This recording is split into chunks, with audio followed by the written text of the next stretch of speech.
mind ei lasta sisse järjekordselt 18. või kell on 6. jah, 18. novembril kordub sama asi, jälle ei lasta sisse, nüüd on kella 6 ajal, muidu oli õhtul mingi 11 ajal vist ma tulin või niiviisi.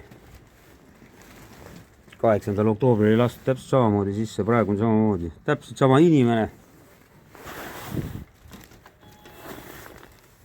mul on õigus, ma elan siin, mind ei lasta sisse siia. Oma välja mõeldud ettekäänetel seal.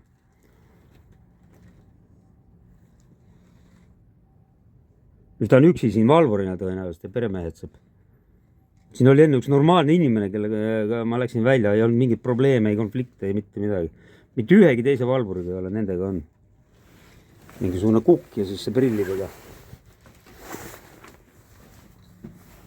ei lasta sisse. tema kardab mind. mina olen tal mingisugune relvadega ja narkootikumidega, räägib seal.